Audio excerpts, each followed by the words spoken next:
congelés. Véronique Courgeot, soupçonnée de 3 assassinats. Découvert à l'été 2006, cette affaire avait provoqué un immense émoi. Ce qui a pu l'amener à supprimer par 3 fois ceux à qui elle avait donné la vie. C'est le dossier de cette édition. Une image de la vie ordinaire. Véronique Courgeot dans la cuisine de sa maison à Séoul. Elle reçoit des amis. Dans une pièce attenante, un congélateur. Seule Véronique Courgeot connaît son exacte contenance. Le 23 juillet 2006, son mari y fait une découverte macabre. Ce qui va devenir l'affaire des bébés congelés commence à Séoul, capitale de la Corée du Sud, où vit la famille Courgeot. Dans le congélateur familial, Jean-Luc Courgeot découvre les corps de 2 bébés. D'où viennent-ils? Qui sont-ils? Les expertises ADN sont accablantes. Malgré ces résultats, les Courgeot se disent toujours étrangers à la mort des 2 nourrissons. C'est un cauchemar. Et c'est vrai que cette affaire nous dépasse totalement. On ne comprend pas ce qui nous arrive. Drapé dans une dignité offensée, le couple martèle ses certitudes. Nous ne sommes pas les parents de ces 2 enfants. Ce qui est clair, c'est que nous... En garde à vue, Véronique Courgeot avoue 3 Je vous annonce que Véronique Courgeot a reconnu les faits et elle a précisé... Au fil de l'interrogatoire, elle avouait un 3e infanticide. C'est dans cette maison charentaise que Véronique Courgeot a avoué avoir accouché clandestinement d'un nouveau-né qu'elle aurait brûlé dans la cheminée. 3 grossesses, 3 accouchements en solitaire, 3 infanticides, 3 mensonges. Une puissance qui pouvait aller, selon elle, jusqu'à leur ôter la vie. Après avoir été suspecté de complicité, d'assassinat, de nourrissons dont il ignorait l'existence, son mari bénéficie d'un non-lieu. Déni de grossesse ou volonté délibérée de donner la vie et la mort, aux 12 jurés de tour de comprendre ce mystère. Alors que le procès va s'ouvrir sur une accusée qui a refusé d'être filmée et que l'on dit amaigrie, rajeunie, transformée.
Malgré le fait que vous soyez partie civile, vous soutenez toujours bien sûr. Bien sûr, plus que jamais. Je soutiens la femme que j'aime, je soutiens la mère de mes enfants. Et pour des raisons... parce qu'on a passé notre... Parce que j'aime ma femme.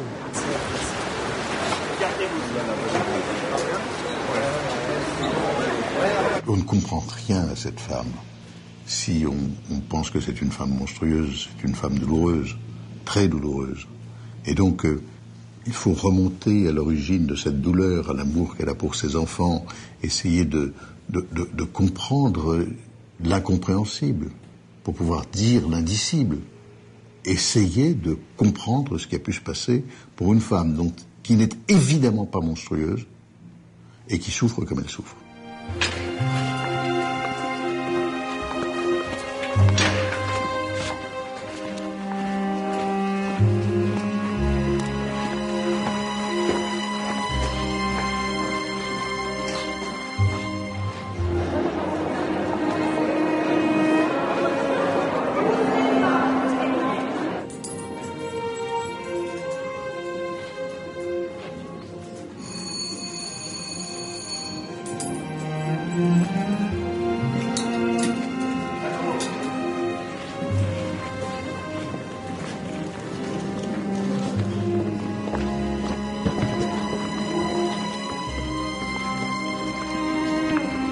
Faites entrer l'accusé. Les scènes de procès que vous allez découvrir ont été écrites à partir de la transcription intégrale des échanges qui ont eu lieu pendant les audiences. Elles sont ainsi un reflet fidèle de la réalité.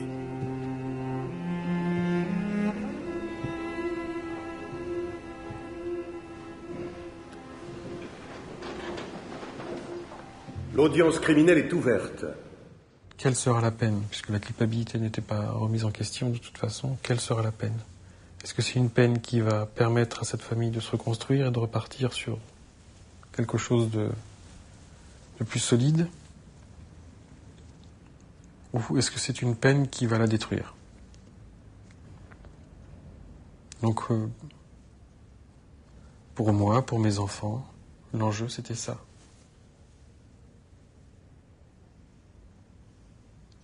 C'était quelle va être notre relation avec maman, avec Véronique, pendant les prochaines années.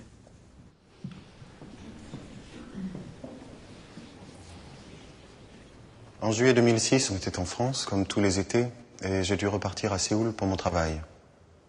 Le dimanche, je prends un cours de coréen, et ma prof me parle d'une recette de maquereaux. Elle sait que j'aime cuisiner. Je lui en passe donc une commande de 3 kilos. Je décide de les congeler. J'ouvre les premiers tiroirs du congélateur, je les trouve très en désordre. Alors je commence à les ranger, et quand j'arrive au 4e tiroir, je vois un sac blanc, avec une serviette dedans. Je le sors, je le pose sur une table, et là, j'aperçois une main minuscule, recouverte de givre.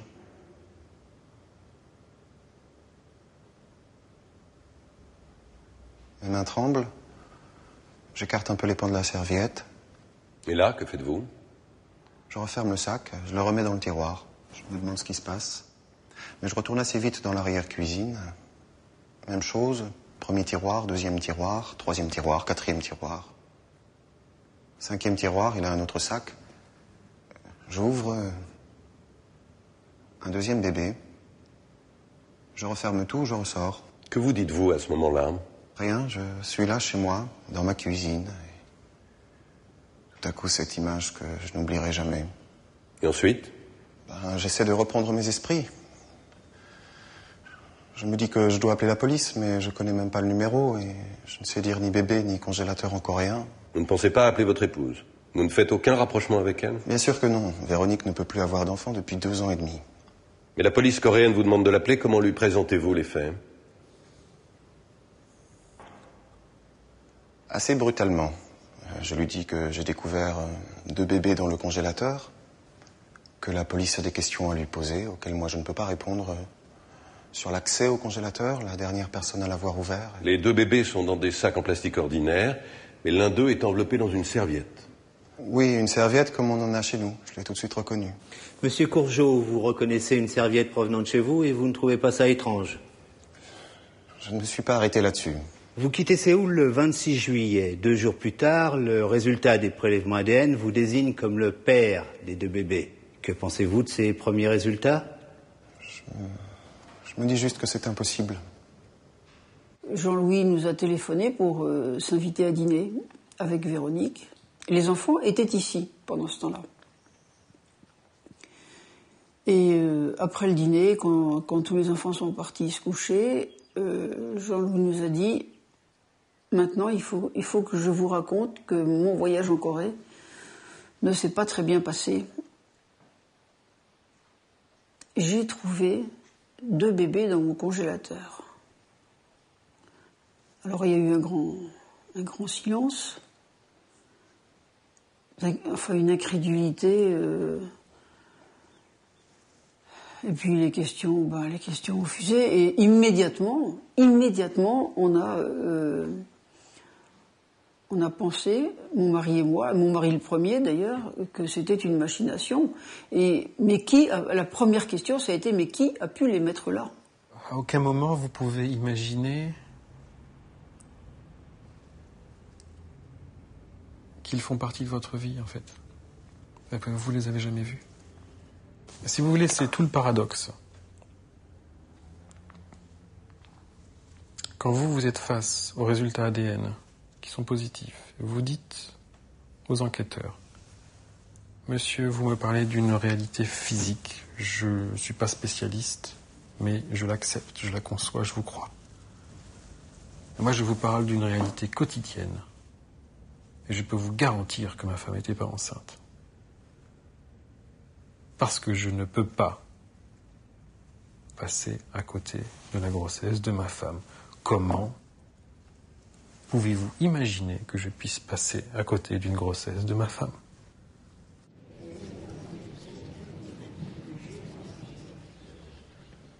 Comment s'est-elle comportée pendant les aveux? Elle a avoué tout ça avec une certaine distance, je dirais même une certaine froideur. Et je me rappelle toujours ce qu'elle a dit. L'enfant a pleuré, je l'ai étranglé d'une main. Lorsqu'il respirait plus, je l'ai mis dans un sac plastique et placé dans le congélateur. Comment expliquez-vous qu'elle ait changé de mode opératoire entre le premier et le deuxième bébé? Le congélateur était une solution d'attente qui a perduré. Elle venait d'arriver en Corée où se déplacer est difficile, où la vidéosurveillance est très développée. Qui plus est, elle n'avait pas de voiture et je la voyais mal se déplacer en bus avec des sacs plastiques. Monsieur Béjot semble oublier que monsieur et madame Courgeot ont déménagé une fois à Séoul et qu'elle a bien pris soin de transporter les bébés d'un appartement à l'autre. Elle aurait pu profiter de l'occasion pour s'en Maître Leclerc, je ne vous ai pas donné la parole. Véronique Courgeot, avez-vous eu l'occasion de déplacer ces bébés à d'autres moments que lors de votre déménagement? Non. Enfin, si, parce que dans le premier appartement, le congélateur est tombé en panne et ils ont mis 2 jours à la remplacer. Et pendant ce temps, où avez-vous mis le bébé, puisqu'à ce moment-là, il n'y en a qu'un? Dans un placard. Vous n'avez pas pensé alors à jeter le corps? Je pouvais pas le mettre à la poubelle. Vous avez dit que c'était à cause du tri sélectif, que vous aviez peur que les gardiens de la résidence ne trient les poubelles? Non, c'est plus compliqué que ça. Je pouvais pas le mettre à la poubelle. On reviendra là-dessus. Commandant Béjot, quel avis avez-vous sur le couple que forment monsieur et madame Courgeot à cette époque-là? On nous a parlé d'un couple uni et sans histoire. Mais ce que nous n'arrivons toujours pas à comprendre, c'est pourquoi madame Courgeot n'a pas essayé d'en parler à son mari pour tenter avec lui de trouver une autre solution comme l'IVG. Ça reste obscur. Bonjour Dominique, quel genre de femme avez-vous vu dans le box des accusés ce matin? Eh bien, la femme qui nous est apparue ce matin n'a rien à voir avec celle que nous avions vue pour la première fois lors de sa conférence de presse en août 2006. J'allais dire même qu'on a du mal à la reconnaître. Physiquement d'abord, parce qu'elle est amaigrie, les traits sont tirés, le souffle est court. Et puis, dans son attitude, ensuite, rien à voir avec cette assurance, cet aplomb qu'elle affichait à l'époque. Aujourd'hui, le regard est perdu, triste. Elle va même essuyer plusieurs fois des larmes lorsqu'elle va voir plusieurs de ses proches devant elle. Alors, son entourage s'inquiète, s'interroge. Je crains que Véronique Courgeot ne réussisse pas à s'exprimer à l'audience.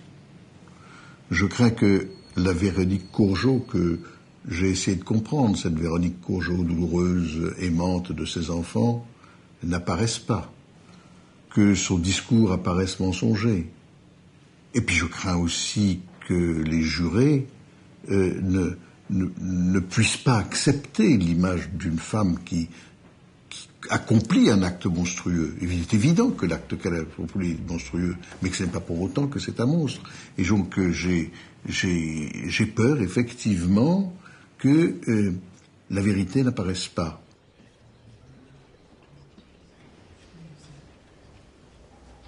Quand Jean-Louis m'a appelé pour me dire qu'il avait découvert les corps, j'ai été dans un état de choc. J'ai été à la fois soulagée et choquée.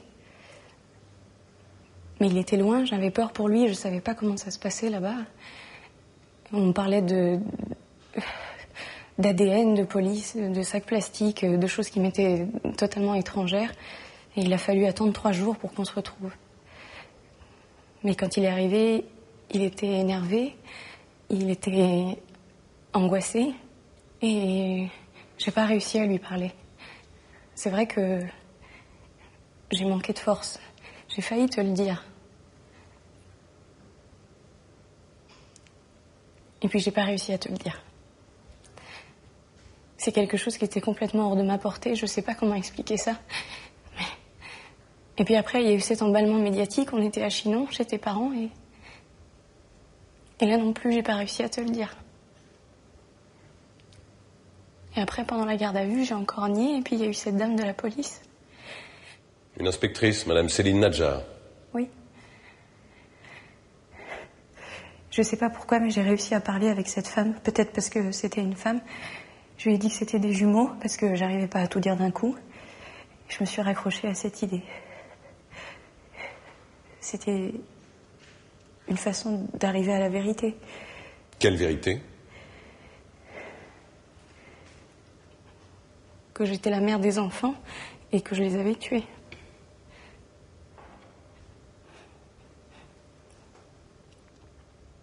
Il y a 20 ans dans votre vie où vous êtes passé à côté.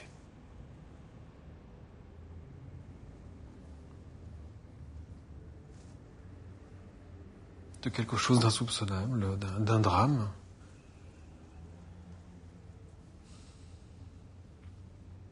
Vous avez le sentiment terrible d'avoir loupé une partie de votre vie, quoi.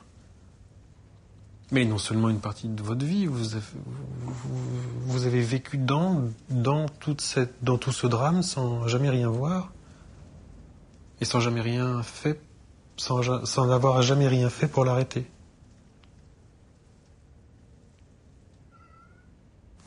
Je sais pas quoi vous dire. C'est vous marchez le long d'une route avec votre famille, vous vous retournez et vous prenez un smirmorque en pleine poire. C'est ça.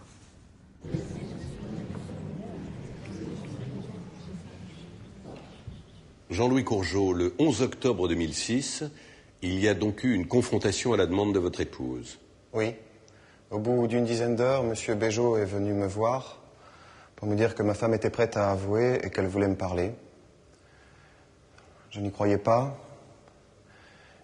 Il m'a emmené dans la pièce d'à côté. Elle était assise. Elle me regardait avec des yeux implorants. J'ai tout de suite compris. J'ai dit, dis-moi que ce n'est pas toi qui as fait ça. Elle m'a fait un signe de la tête. Oui, c'est moi. Je l'ai prise dans mes bras. Et je lui ai dit qu'elle avait dû vivre un enfer pour en arriver là.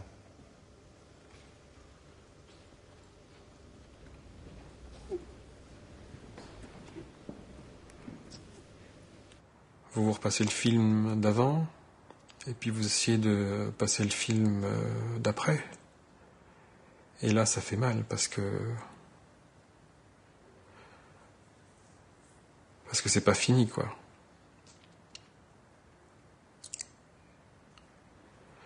Ça commence, oui, ça commence. Et vous regardez les années, alors évidemment on pense au bébé, on pense aux enfants, on pense à l'avenir. Et la police me dit... bon, ça de toute façon, je le savais déjà, puisque on m'avait mis clairement au diapason en arrivant, qu'on risquait tous les deux perpètes. Alors on commence à compter.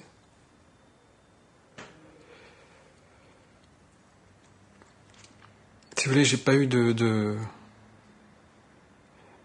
jamais eu de haine envers Véronique. Bon, j'ai eu des moments de colère, évidemment, mais donc évidemment, j'essayais de voir l'avenir. Et je me souviens de cette discussion avec d'autres policiers sur les peines encourues. Et le policier me répond, mais vous inquiétez pas, vous savez, la justice dans les cas d'infanticide ou de néonaticide, elle est relativement clémente. Elle essaye de comprendre pourquoi on en arrive là. Et je leur dis, ah bon, ben dites-moi, donnez-moi un chiffre. Et là, elle me dit, 15 ans. Et on voit le décalage là, parce que 15 ans dans la bouche d'un policier qui est habitué aux enquêtes criminelles, c'est probablement monnaie courante. Mais ça, pour moi, non. 15 ans, il n'en était pas question.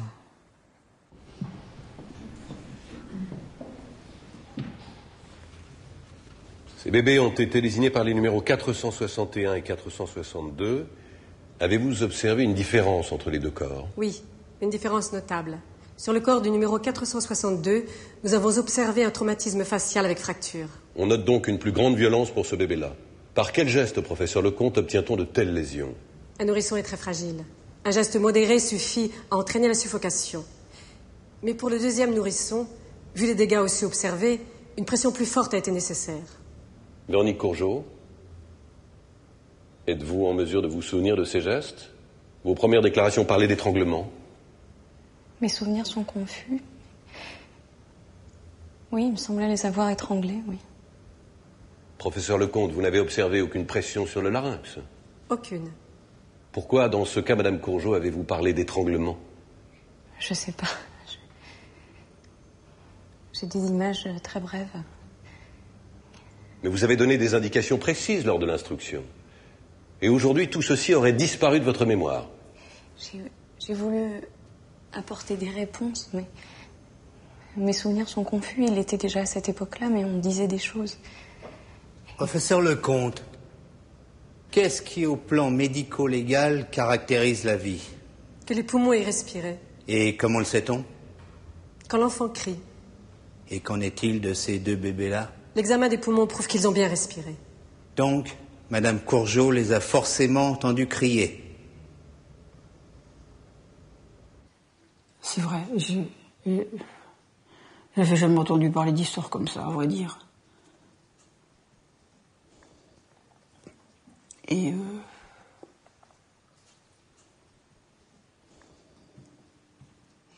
non, j'ai pas imaginé ça. Et puis Véronique était tellement gentille et douce avec les enfants, je pouvais pas l'imaginer faisant ça, non. Je peux toujours pas d'ailleurs.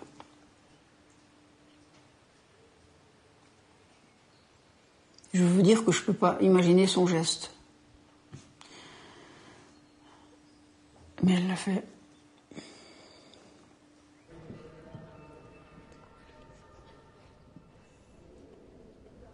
Véronique Courgeot, pourquoi avoir parlé d'étranglement au cours de l'instruction?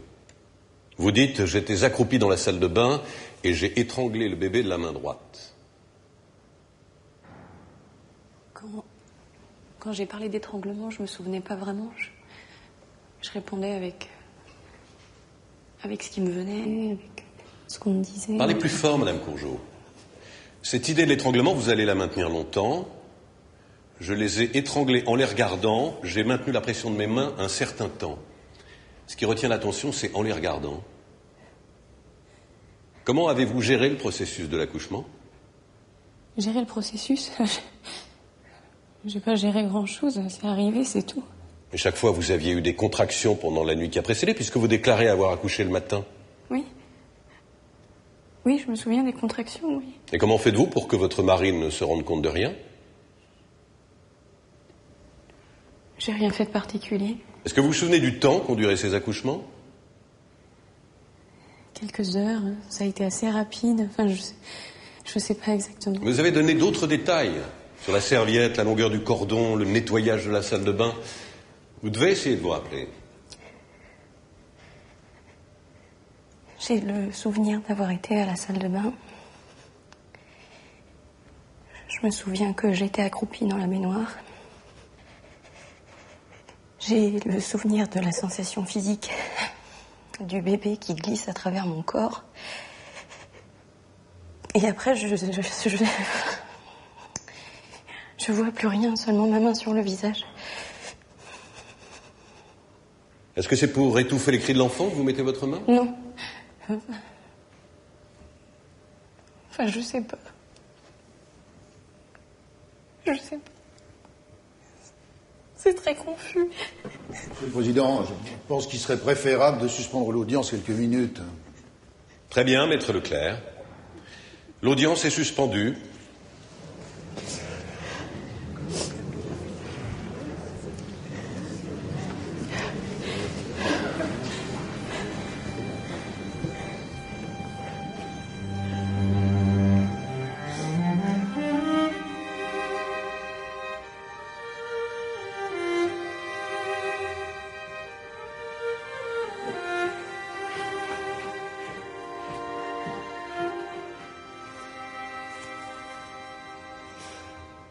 Au début, j'ai une femme perdue dans un brouillard intense qui, quand je lui pose des questions, me dit très souvent « je ne sais pas ». Et immédiatement après, s'effondre en larmes. J'ai des entretiens avec elle où j'ai vraiment quelqu'un dans une souffrance extrême en face de moi. Parce qu'elle dit « c'est pas possible ». Dès que j'essaie d'expliquer ces moments de grossesse et ces accouchements, je suis envahie d'un vide énorme. Et ce vide, elle va devoir le combler, parce que la justice attend des mots sur ce vide.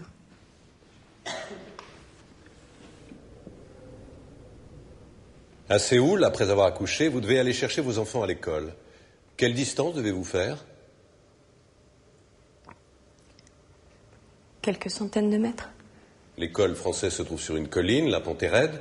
Comment trouvez-vous la force? Je sais pas. Je trouve la force.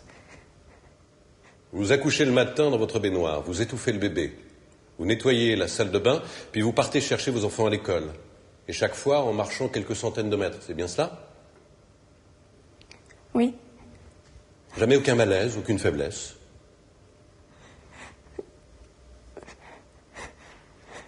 Comment s'est passée votre réflexion sur ce que vous alliez faire du corps de ces bébés? Vous aviez réfléchi à la façon de les tuer? Non. Est-ce que vous aviez réfléchi à la façon de faire disparaître les corps de ces enfants? Non. À Villeneuve-la-Comtesse, vous n'aviez pas pensé à l'insert de la cheminée avant? Non. Vous aviez un jardin, vous auriez pu enterrer le corps du bébé. Je sais pas. On utilisait l'insert régulièrement. C'est venu comme ça. Vous avez raconté plusieurs fois comment s'était passée cette incinération. Vous avez déposé le corps du bébé dans votre garage. Je rappelle que votre mari était en déplacement. Et vous avez attendu que vos enfants Jules et Nicolas soient endormis pour brûler le corps. C'est bien cela? Oui. J'en prends vos déclarations. Vous aviez préparé des braises. Le feu a duré plusieurs heures, 4, indiquez-vous.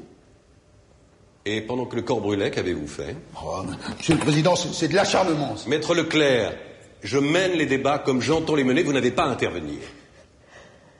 Qu'avez-vous fait, Madame Courgeot, pendant que le corps brûlait? J'ai rien fait de particulier. Vous avez surveillé les braises? Oui. Je suis restée dans la pièce et j'ai surveillé les bûches. Est-ce que je peux m'asseoir? Vous avez dit, je regardais, je ne faisais rien d'autre. Ma cliente vous a demandé si elle pouvait s'asseoir. Répondez, Madame Courgeot.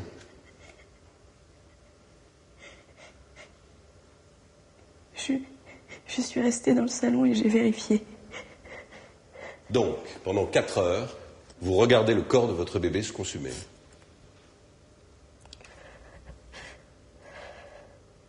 Les actes, oui, les actes sont là avec leurs conséquences et ils sont terribles. Mais il faut comprendre, il faut essayer de comprendre ce qui s'est passé dans la tête de Véronique. Et c'est qu'à l'issue de cette compréhension, des réponses qu'on apporte, alors bonnes ou mauvaises, après le débat est ouvert, mais qu'on peut juger quelqu'un, tout simplement. Donc je l'ai rencontré à la maison d'arrêt d'Orléans. C'était une rencontre très émouvante pour moi, parce que au fond je ne savais pas du tout qui j'allais rencontrer. Je suis quelqu'un qui s'est beaucoup battu, qui se bat beaucoup contre la maltraitance des enfants. C'est-à-dire que des mères qui maltraitent, qui tuent, qui brûlent, des pères, j'en ai connu beaucoup. Donc je ne savais pas du tout qui j'allais rencontrer. Et ça a été une vraie rencontre, parce que vraiment la personne que j'ai rencontrée, c'était pas du tout celle que racontaient les médias. C'était une personne vraiment fragile, extrêmement émouvante, extrêmement vraie, et qui essayait désespérément, avec quelque chose d'absolument pathétique, de comprendre ce qu'elle avait fait.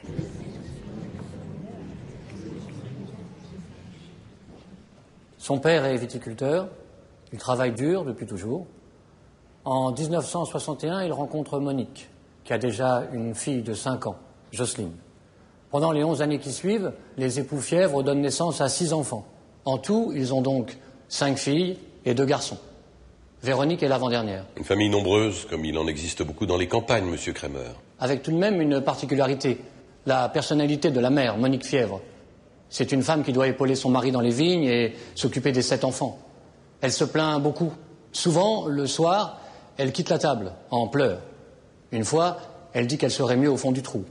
En dehors de ça, c'est une famille où l'on parle peu, où l'on communique peu, où l'on ne se livre pas. Qu'en est-il de Véronique? Véronique dit de son enfance qu'elle n'a été ni heureuse ni malheureuse, qu'elle n'a manqué de rien, sauf de signes d'affection. Vous dites on ne parlait pas, mais est-ce qu'on dialogue vraiment dans les campagnes? Surtout dans les années 70. Monsieur le Président, malgré ce que vous insinuez, Connaissez-vous beaucoup de familles où on ne souhaite jamais les anniversaires à personne?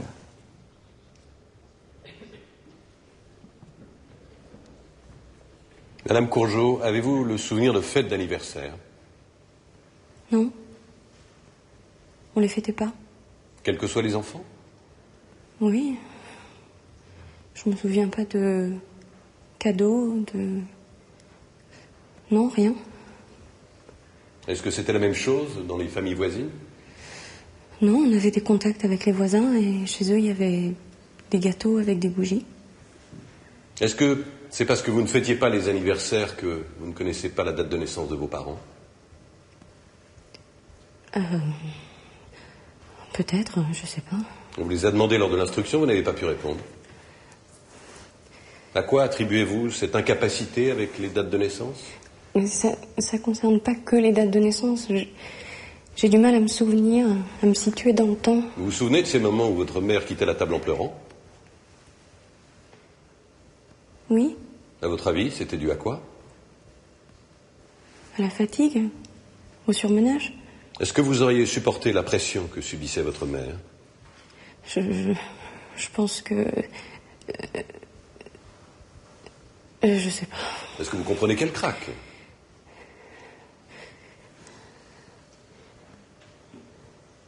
Oui.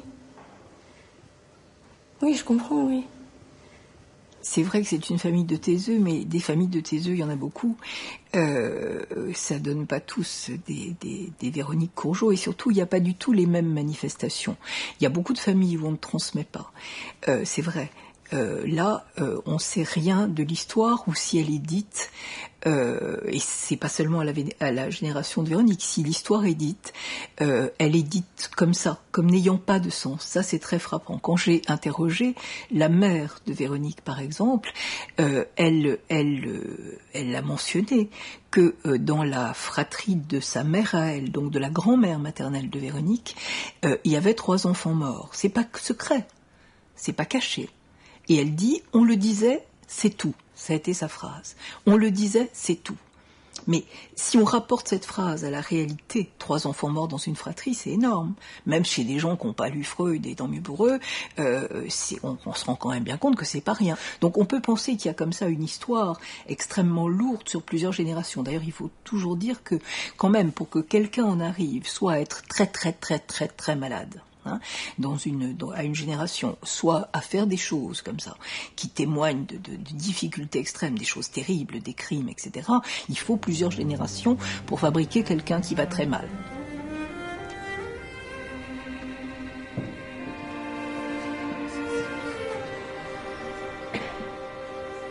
Nathalie Fièvre, vous êtes la 4e enfant de la famille. Quel souvenir gardez-vous de votre enfance? À la maison, je me faisais la plus discrète possible. J'essayais de prendre le moins de place. Fallait pas la déranger, ma mère. Je veux dire, ne pas lui rajouter de charges supplémentaires. Je crois que j'ai commencé à me sentir un peu mieux quand je suis partie en internat, à m'épanouir, à penser que j'étais comme les autres. Je me suis mariée tôt avec un homme que je n'ai pas choisi. Il s'est présenté à moi. J'ai pensé que je n'aurais pas d'autre choix et que personne d'autre ne pourrait s'intéresser à moi. Voilà. J'ai vécu 20 ans avec lui. Mais j'ai divorcé. Quand Véronique a rencontré Jean-Louis, j'étais contente pour elle. Je pensais qu'elle allait être heureuse avec lui.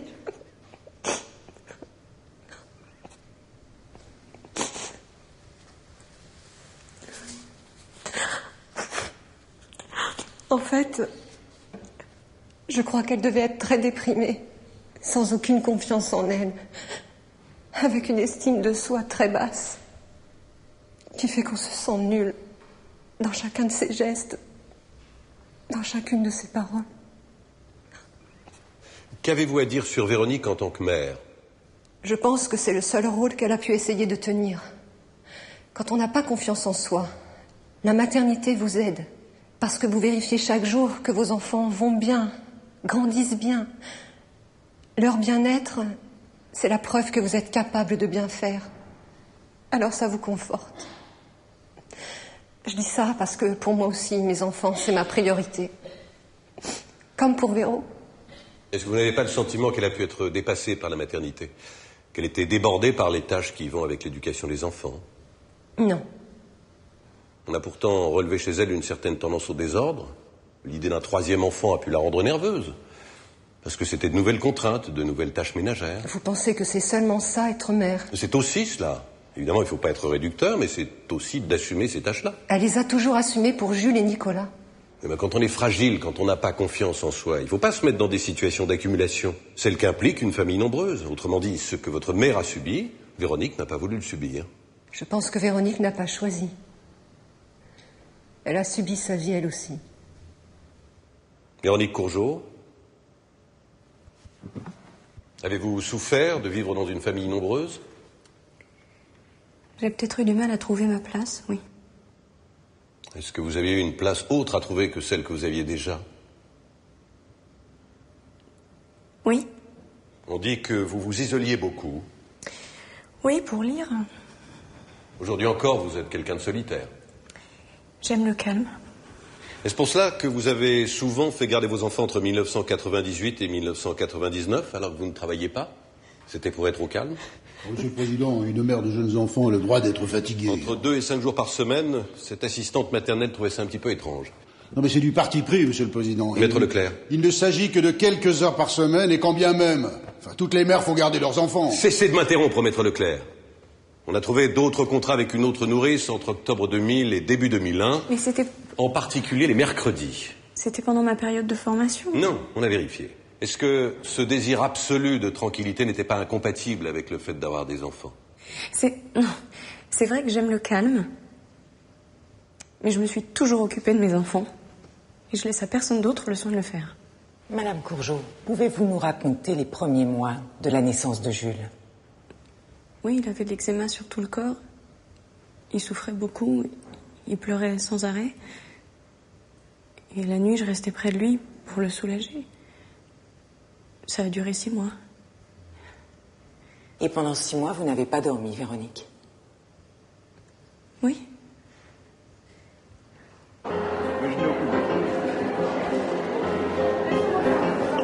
Non, je pense qu'il faut que les déclarations soient rares. Hein? Mais là, le procès est commencé. Là. Non, mais genre, on est en plein dedans, là. Voilà, de toute façon, vous avez assez pour remplir vos déclarations.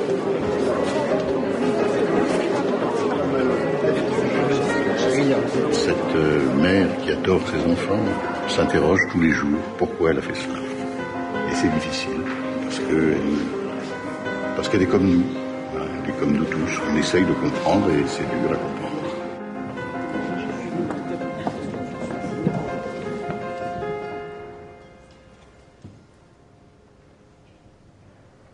Je pense qu'on a tous isolé Véronique dans la famille. Moi le premier parce que j'étais le frère aîné. On l'a mise à l'écart. Quand je discute avec mes parents ou avec mes autres frères et sœurs, on se rend compte qu'on a très peu de souvenirs d'elle, enfant. C'est pas normal. Sur elle, il n'y a pas d'anecdote. Avez-vous le sentiment qu'il y a des secrets dans votre famille? Oui. On a 2 enfants cachés.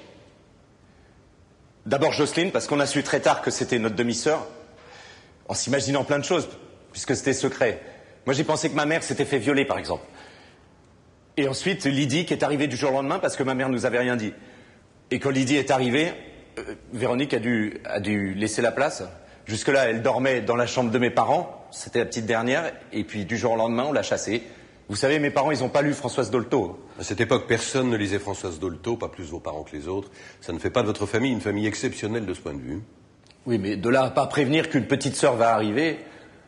Vous avez indiqué que votre sœur s'était réfugiée dans la lecture pour fuir ce qu'elle ne pouvait pas supporter dans la vie familiale. Est-ce que ce ne serait pas plutôt un trait de son caractère, son goût de la tranquillité, du secret? Je sais pas. Mais elle lisait tellement qu'on peut quand même se demander si elle voulait pas se couper de quelque chose. Elle restait des heures enfermée dans sa chambre. Vous avez qu'à regarder les photos de famille. Véronique, elle est presque jamais dessus.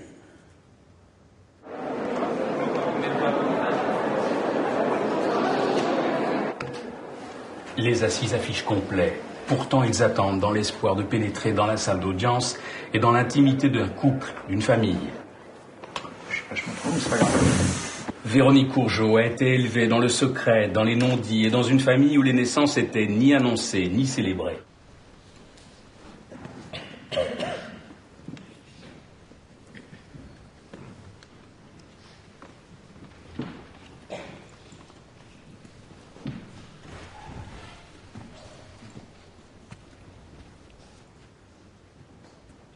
Madame, nous vous écoutons. Que pouvez-vous nous dire sur votre fille? C'était une petite fille très gentille, très timide. On a eu 7 enfants. Je travaillais beaucoup.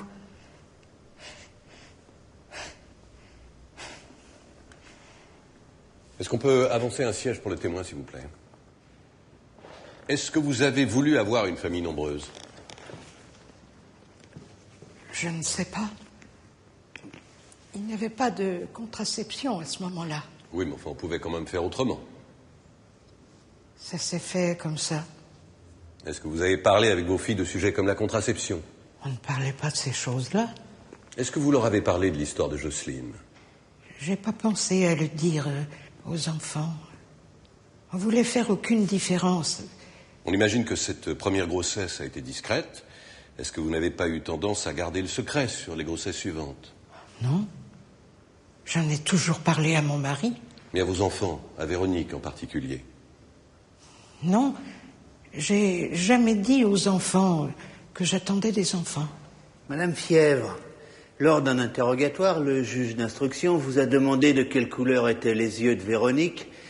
Vous avez répondu qu'ils étaient marrons. Non, ils sont verts. Oui, mais à l'époque, vous ne le saviez pas. Madame Fièvre, avec votre époux, est-ce qu'il vous arrivait de vous disputer devant les enfants?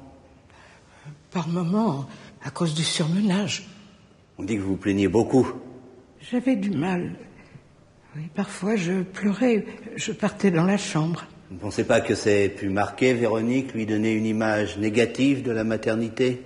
C'est une très bonne mère qui aime beaucoup ses enfants. Pour les 2 premiers, personne ne le conteste. Madame Fièvre, Jules et Nicolas, comment grandissent-ils? Ils grandissent, mais ils voudraient leur mère. Comment vous expliquez-vous les actes qui sont reprochés à votre fille?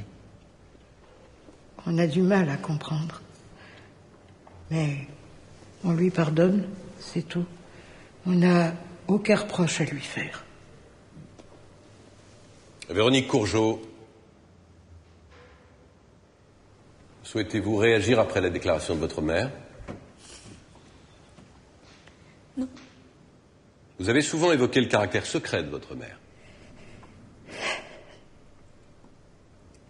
Oui, mais pas au sens où elle cachait volontairement des secrets. Elle vous a pourtant longtemps caché l'histoire de Jocelyne, votre demi-sœur. Comment l'avez-vous apprise? C'était une veille de Noël, un soir de Noël, pardon, je sais plus. C'est votre mère qui vous en a parlé? Non, on discutait avec mes frères et sœurs, mais avec mes parents, jamais. Pensez-vous que vous ressemblez à votre mère?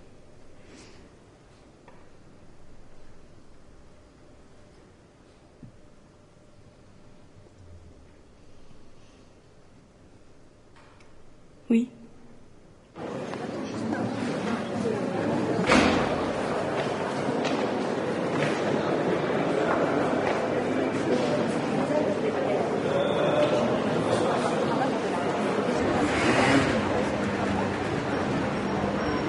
Il faut savoir qu'au moment où elle accouche, au moment où elle va accoucher, une femme revit toujours inconsciemment ce que sa propre mère a vécu lorsqu'elle a accouché d'elle, hein, et et on le sait, mais c'est pas encore une fois pas une croyance, on le sait parce que des femmes qui ont des problèmes en accouchant peuvent interroger leur mère et se rendre compte qu'elles ont eu le même problème ou les mêmes angoisses pendant la grossesse, etc.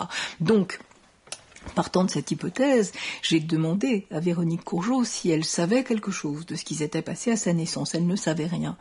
Et elle ne savait rien, puisqu'elle ne sait rien de rien concernant son histoire. Hein. Encore une fois, c'est le silence. Donc j'ai interrogé sa mère lorsque je l'ai vue. Et Madame Fièvre, sa mère, m'a dit « Oh là là, c'était terrible, la naissance de Véronique. Elle est née avec le cordon autour du cou. » Et elle était cyanosée et c'est passé très juste, on a eu très peur.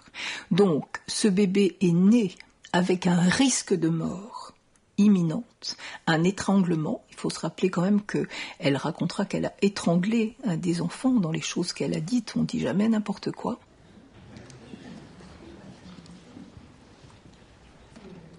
Je faisais partie de la troupe de théâtre de l'école avec Jean-Louis Courgeot. Je dois dire qu'il s'est révélé dans cette épreuve. Peu de gens auraient eu sa force, son courage et sa grandeur d'âme. J'espère que tout le monde autour de lui en a conscience. Dans votre déposition, vous évoquez surtout une certaine naïveté. Oui, je me souviens que j'ai dû dire quelque chose comme... c'était quelqu'un qui s'intéressait beaucoup plus aux moteurs de voiture qu'à la psyché féminine. Même si les moteurs de voiture peuvent être aussi très intéressants. Et en dehors du théâtre, aviez-vous des contacts réguliers? Oui, nous sommes allés à beaucoup de dîners chez eux. Toujours très chaleureux. Véronique était réservée, mais c'était quelqu'un de gai, d'enjoué. Aviez-vous eu l'impression que c'était une femme heureuse? J'ai eu l'impression que c'était une demi-femme heureuse. Vous voulez dire une femme à demi heureuse? Non, une demi-femme heureuse. Elle avait réussi à sauver une partie d'elle-même. Son mari, ses fils, sa famille. Non, je le dis très clairement, c'était une demi-femme heureuse. Merci, madame. Je voudrais ajouter autre chose.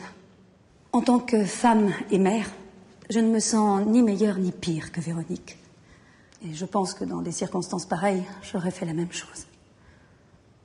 Donc, pour moi, Véronique, c'est quelqu'un comme moi. De quelles circonstances parlez-vous? Des circonstances qui font que, tout à coup, une femme ne peut pas arriver à concevoir d'être mère. J'ai eu cette chance. J'ai eu cet espace. Mais la vie peut parfois faire que cet espace est détruit.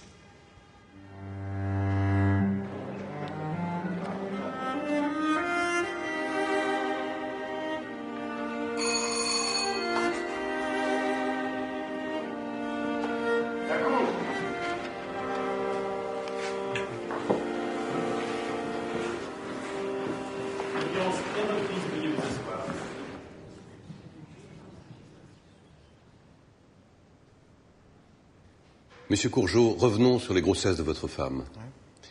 Vous avez dit que pour Jules et Nicolas, elle semblait épanouie. Oui, on partageait des moments heureux. On mettait une assiette sur son ventre rond. On était comme tous les jeunes couples qui vont avoir un bébé. Pour ces grossesses à ventre plat, ça n'a rien à voir. Comment avez-vous géré la contraception dans votre couple? Au début, je mettais des préservatifs, puis Véro a pris la pilule, mais avec des oublis. Jules et Nicolas sont nés de ces oublis, n'est-ce pas? Je crois. Madame Courgeot, quand cessez-vous de prendre la pilule? Je pense que c'est lié à notre départ de Tours, mais je suis pas sûre de la date.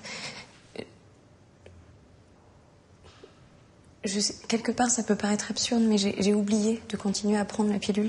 C'était comme si je pouvais pas tomber enceinte. Vous êtes considérée comme une personne disposant de moyens intellectuels normaux. Oui, je sais. Vous avez fait l'expérience de 2 grossesses. Vous savez donc que ça peut arriver. Oui, mais je sais que c'est absurde, que c'est très difficile à comprendre. Vraiment, j'en ai conscience, mais c'est quelque chose que je ressentais au fond de moi. Je sais qu'une femme, ça peut tomber enceinte, mais je pensais que ça n'avait aucun rapport avec moi. Et une fois enceinte, pourquoi ne pas avoir opté pour l'avortement? Pour avorter, il faut être enceinte. Et c'est pas comme ça que je le ressentais, que je le vivais. Au cours de l'instruction, vous avez déclaré au juge « Je savais que j'étais enceinte, mais je ne l'acceptais pas ». C'est tout à fait différent. Oui, mais j'ai su que j'étais enceinte et je l'ai plus su. Je sais pas comment dire autrement. En refusant l'IVG, vous faites le choix d'aller au bout de la grossesse et donc de tuer le bébé.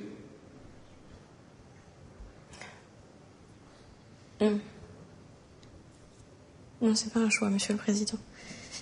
Madame Courgeot, à la suite de votre 3e accouchement clandestin, vous avez été victime d'une grave infection. Oui, j'ai failli mourir, oui. Et c'est à la suite de cette infection qu'en décembre 2003, vous avez subi une hystérectomie. Oui. Madame Courgeot, l'un des experts affirme que si vous n'aviez pas subi d'hystérectomie, vous auriez pu commettre d'autres infanticides. Qu'en pensez-vous ?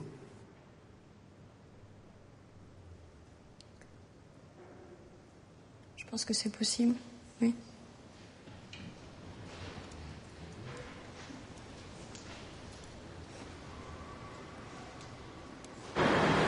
C'est pour moi. C'est un portrait à deux faces de Véronique Courgeot qui se dessine. D'un côté, ses proches évoquent une excellente maman, une mère cool.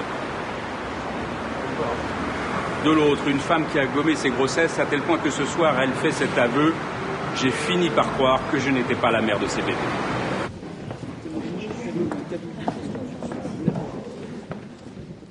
Un jour, Jules a fait une crise. C'était avant qu'on sache qu'il souffrait d'épilepsie. Nous étions à table et le petit est brusquement tombé le nez dans son assiette, comme mort. Véronique l'a pris dans ses bras en poussant un hurlement qui lui venait du ventre. C'était impressionnant, je ne l'avais jamais vu comme ça. Elle croyait son enfant mort et elle hurlait à la mort. Vous nous donnez là la preuve, madame, qu'une femme peut éprouver le plus grand amour maternel et commettre des actes terribles sur ses enfants. Maître Leclerc, vous plaidez trop tôt. Laissez parler le témoin. Reprenez, madame. Depuis 3 ans que nous vivons ce drame, je me pose les mêmes questions. Pourquoi des jeunes femmes accepteraient-elles de vivre quelque chose d'aussi dramatique que d'accoucher dans la solitude et la souffrance et l'angoisse? Et pourquoi pouvons-nous vivre auprès de quelqu'un que nous aimons sans jamais nous apercevoir qu'il est désespéré, cloîtré dans une souffrance qu'on ne voit pas? Revenons sur les grossesses de votre belle-fille. Vous avez reçu Véronique au cours de l'été 2003. Vous étiez autour de votre piscine, chez vous. Oui. Elle était en maillot de bain? Oui, je crois même qu'elle s'est baignée. Et vous n'avez rien remarqué de particulier? Non. Madame Courgeot, en août 2003, Véronique est dans son 6e mois de grossesse. Elle se baigne dans votre piscine et vous ne voyez pas qu'elle est enceinte, ni vous ni personne. Je sais, mais non. Je n'ai rien vu.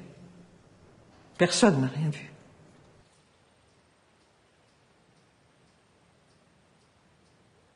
Je crois qu'on peut tous passer à côté d'une souffrance comme ça sans s'en apercevoir.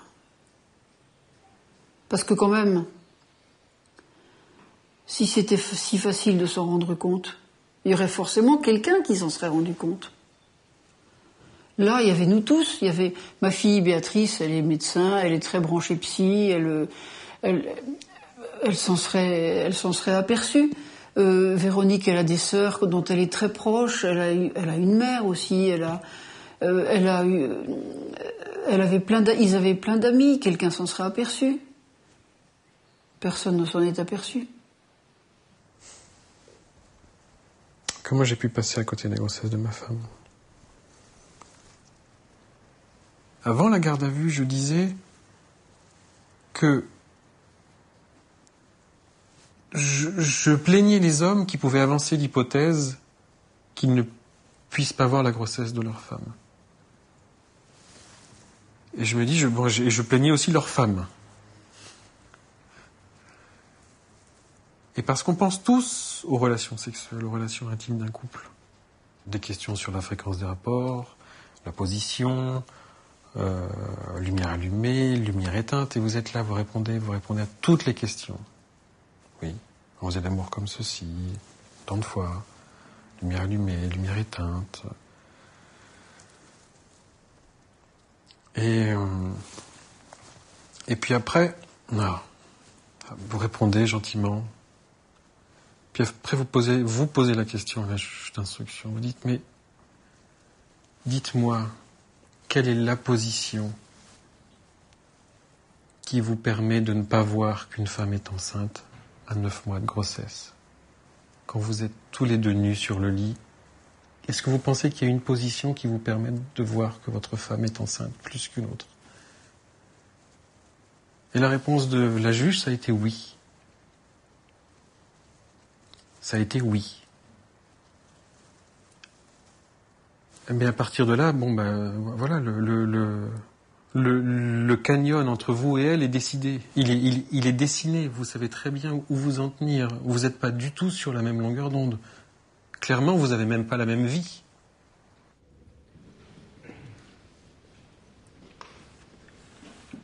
Vous avez déclaré, de toute façon, je n'ai jamais ressenti la béatitude de la femme enceinte. J'étais heureuse d'être enceinte pour Jules et pour Nicolas, mais la béatitude, non. Avez-vous éprouvé des angoisses particulières lors de ces grossesses? Non. Non, je me rappelle avoir eu la sensation du bébé qui grandissait dans mon ventre. Et je lui parlais. Jean-Louis touchait mon ventre. Je sais pas si tu te souviens, mais Et comment avez-vous vécu les autres grossesses, celles que vous avez dissimulées? Monsieur le Président, à ce stade des débats, il me semble bien imprudent d'employer ce terme. Vous êtes extraordinaire, Maître Leclerc. Je pose les questions que j'entends poser. Mais vous avez dit dissimuler. Laissez-moi finir mes phrases. En 1999, il y a une période où votre mari est à la maison. Comment faites-vous pour gérer cette proximité alors que vous êtes enceinte? Mais c'est mon mari. J'ai pas à gérer une proximité. Il était à la maison, c'est tout. Vous étiez donc prête à ce qu'il voie votre grossesse? Mais non, je n'ai pas dissimulé ma grossesse. Pourtant, en garde à vue, vous avez déclaré « Je refusais les rapports sexuels durant les 2 ou 3 derniers mois de la grossesse », ce qui veut bien dire que vous cherchiez à la dissimuler. Non, c'est une question compliquée. Non, dire la vérité, c'est simple. Vous avez refusé les rapports sexuels pendant cette période, oui ou non? Monsieur le Président, est-il nécessaire d'insister? Ma cliente a fait cette déclaration il y a 2 ans et demi dans des circonstances bien particulières. Ne venez pas au secours de votre cliente, laissez-la répondre. Avez-vous maintenu les rapports sexuels, oui ou non, dans cette période?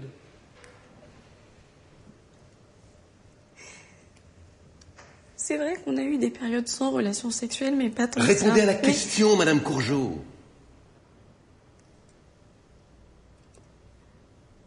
Ce qui me chagrine, c'est le mot dissimuler. Je dirais plutôt ne pas révéler. On peut tourner autour des mots, il faut affronter la réalité. Elle a quelque chose de difficile à dire, il faut qu'elle le dise. Enfin, laissez-lui quelques instants de silence, je vous en prie. Un interrogatoire a une dynamique, Maître Leclerc. Oui, mais justement, Pardon. J'ai voulu trouver des réponses dans la dynamique des interrogatoires. J'ai voulu trouver des réponses qui collent avec l'image de moi que je découvrais, qu'on me donnait. Mais comment vous avez fait pour cacher vos grossesses? Mais comment c'est possible de cacher? Alors oui, effectivement, pour moi, j'avais caché. C'était évident puisqu'on me le disait. Mais là, c'est...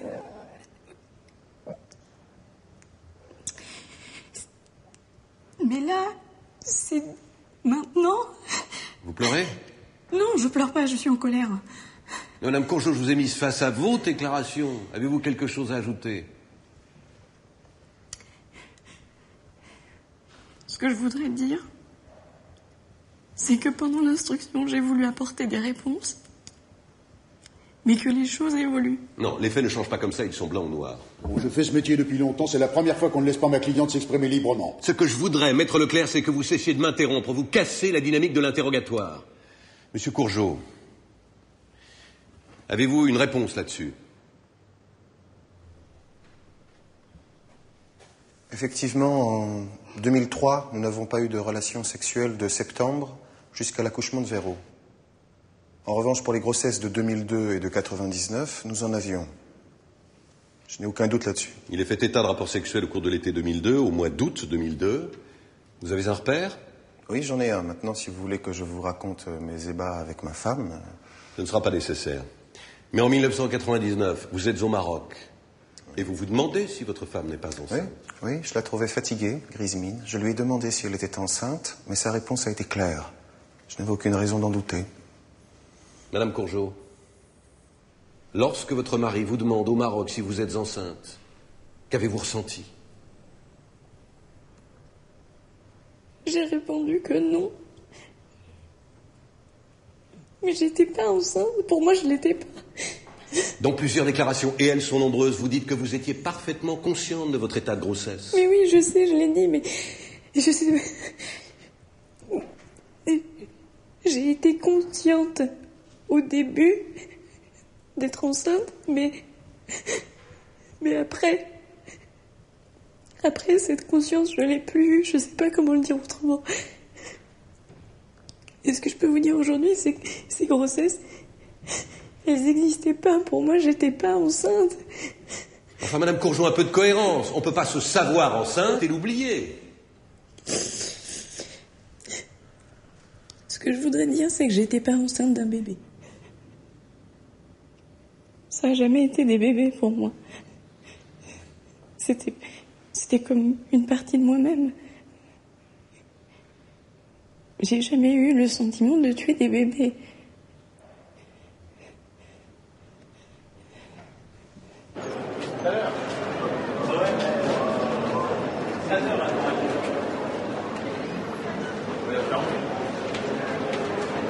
À partir du moment où on entendait comment ça s'était passé, C'était une évidence que c'était pas des bébés, parce que c'était pas Véronique non plus.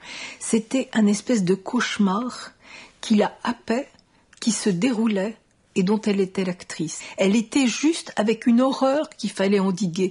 Pour nous, c'était un enfant, c'était un accouchement, mais pas pour elle. Elle savait, elle n'était pas là. Elle a agi comme dans un cauchemar, vraiment. Elle n'était pas là. Donc, c'était pas des enfants et c'était pas un accouchement. C'était juste qu'il fallait que ça s'arrête. Moi, ce que j'aimerais savoir,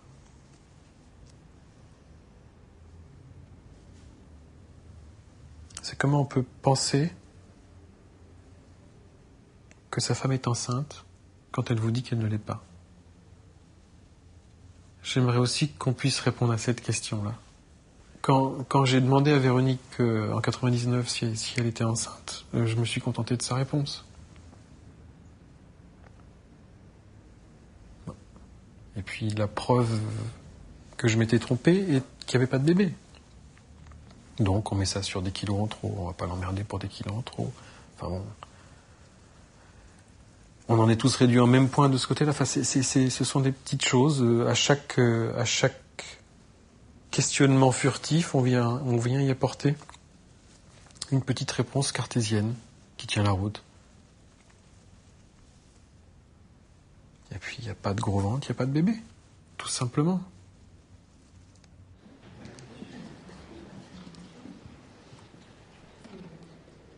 Lorsqu'on tombe enceinte, surtout quand on a déjà eu des enfants, il y a toujours un désir de maternité.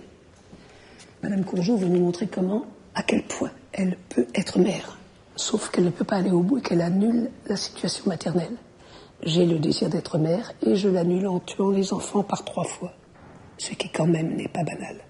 Elle donne la vie, la mort, la vie, la mort, la vie, la mort. Madame Lamirault-Lodinet, si je vous suis, Madame Courgeot trouverait donc un plaisir à tomber enceinte pour ensuite annuler les conséquences de sa grossesse, c'est-à-dire à tuer ses bébés?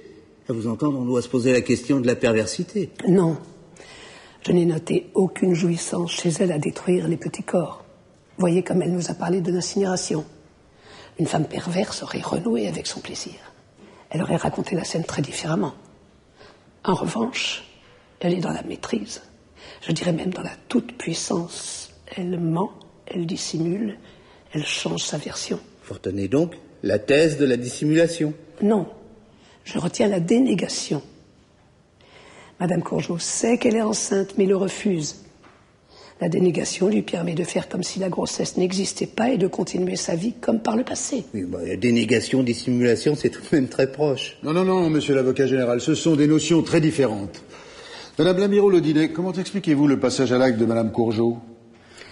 À mes yeux, tout ça prend racine dans son histoire. Tout ce qu'elle fait, ce sont des résurgences de tout ce qui s'est passé dans les générations précédentes. Car on n'est pas mère abstraction faite de tout. On est mère en fonction de ce qu'a été notre propre mère. Il y a toute une chaîne très longue et parfois obscure à l'intérieur d'une famille. Mais votre rapport dit d'elle qu'elle a un côté bonne mère. Oui. Parce qu'en les déplaçant, en les transportant d'un congélateur à l'autre, elle veille sur ses petits. Mais elle laisse aussi les traces qui finiront par la dénoncer. Vous émettez donc l'hypothèse qu'elle conserve ses bébés au congélateur pour qu'on puisse les trouver? Effectivement. Elle ne pouvait pas ignorer que quelqu'un tombe un jour sur les sacs, ce qui est arrivé. Sa culpabilité de petite fille, une culpabilité diffuse, peut alors se transformer en culpabilité officielle. C'est bien une mère coupable qu'on a devant nous.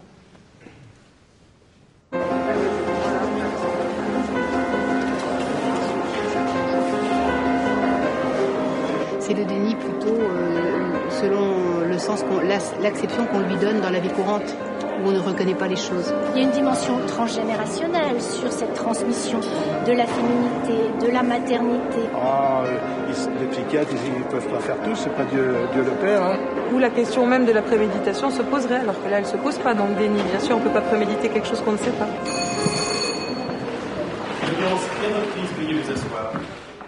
Je n'ai pas rencontré Madame Courgeot, mais j'ai suivi beaucoup de mères infanticides. Le profil est toujours le même. Elles viennent d'une famille où la communication est difficile, où on bavarde sans se parler.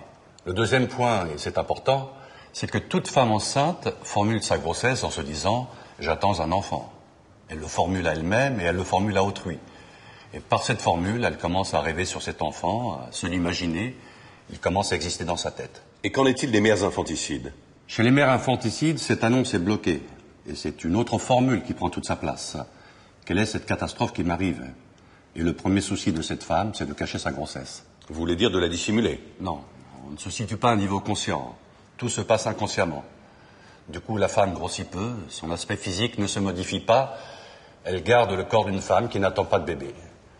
Et comme l'annonce initiale s'est bloquée, elle va rester dans ce silence, le silence qu'elle a en héritage et le silence qui va envelopper la grossesse jusqu'à l'accouchement et la mort du nouveau-né. Quand on interroge ces femmes, on est face à une incapacité à raconter, à expliquer ce qui s'est passé. Venons-en à l'accouchement.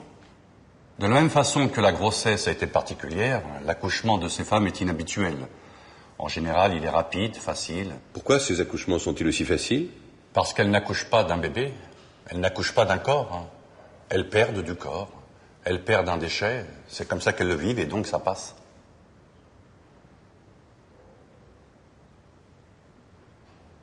Madame Courgeot, je vous pose une question simple, élémentaire. Oui. Est-ce que vous tuez les bébés parce que vous ne voulez pas d'autres enfants? Non. Vous avez dit le contraire lors de l'instruction. Oui, je sais. Je n'ai pas parlé de mes grossesses à mon mari car je craignais qu'il veuille garder les enfants et j'estimais que c'était mon problème, c'est clair? Oui, je sais, je l'ai dit, oui. C'est une parole tout à fait cohérente, logique. Mais oui, mais c'est pas vrai. La question sur le nombre d'enfants ne regardait que vous. Je tue ces bébés car je n'en veux pas d'autres. C'est une phrase logique. Mais non, j'ai essayé de répondre. J'ai toujours essayé de répondre en correspondance avec ce que je vivais à cet instant-là. Et à ce moment-là, je ressentais que j'étais comme un monstre. Ce n'est pas le problème qui nous préoccupe. Mais oui, mais ça fait partie de mon problème. Vous vous êtes exprimé simplement. J'ai tué les bébés car je ne voulais que 2 enfants. Je pense que je me suis senti dépassé par le fait d'avoir d'autres enfants. On peut entendre ce type d'explication. Mais si vous me permettez, Monsieur le Président, ce serait un peu simpliste comme explication. Il ne s'agit pas ici de s'inscrire dans un schéma de défense, Madame Courgeot. Il s'agit d'être sincère. Mais je le suis. Le 11 octobre 2006, vous donnez de nombreux détails. Vous dites que vous avez eu conscience de vos 3 grossesses, que vous avez pris du poids et que vous avez noté l'absence de règles, des nausées et que vous avez refusé les rapports sexuels à 3 mois du terme. Vous dites aussi que vous aviez décidé de tuer ces bébés. Tout cela, madame, est-ce qu'on vous a forcé à le dire? Est-ce qu'on vous a dicté vos réponses? Non. Alors, pourquoi tout cela est-il faux? Mais non, mais je dis pas que c'est faux. Je dis que c'est un processus de réflexion avec des changements. Pendant l'instruction, pendant la garde à vue, j'étais en état de choc. Je découvrais que j'avais tué ces bébés. Je découvrais une réalité que j'avais jamais voulu voir et il fallait que je comprenne. Et pourquoi devrions-nous plus vous croire que pendant l'instruction? Mais pourquoi je mentirais en prenant le risque de pas être crue? Parce qu'entre-temps, vous avez lu ce livre sur ce déni de grossesse et que vous cherchez à correspondre à un profil. Mais non, je l'ai pas lu. Je peux pas le lire. Il y est question de vous, pourtant. Bah oui, mais moi j'ai du mal à lire tous ces reportages qui me concernent. On dit le cas Courgeot, on parle de moi comme si j'étais un monstre et j'ai jamais l'impression que c'est de moi dont on parle. Et Véronique, vous avez expliqué cette conscience et puis cet oubli. C'est quelque chose que vous ressentez comment dans votre tête et dans votre ventre?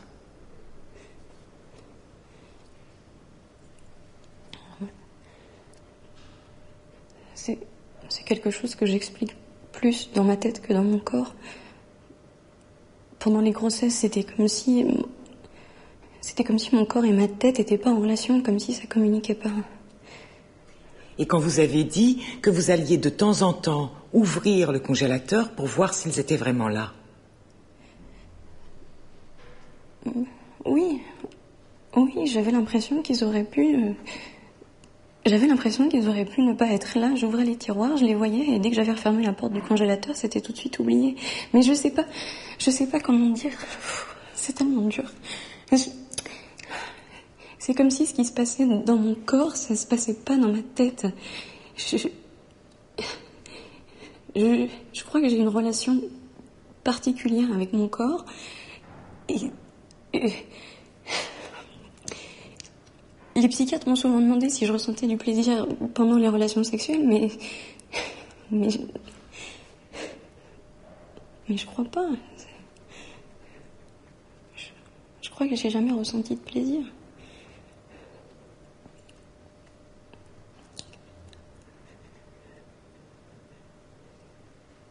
Les propos recueillis en garde à vue sont dans tout procès pénal absolument essentiels, considérés comme étant la vérité, etc. Pourquoi ? Parce qu'après, il y a un avocat, donc ça va être déformé, etc. Et donc, le président s'acharne à confronter Véronique Courgeot à sa parole en garde à vue.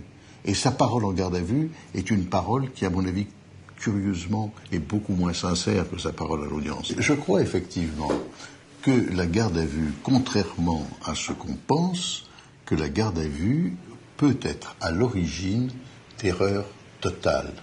Véronique Courgeot est confrontée à une réalité qu'elle ne peut nier. Elle est confrontée à une réalité qui consiste pour elle à dire « c'est vrai, j'ai tué ces bébés ». Et puis c'est vrai, même il y en a eu un troisième.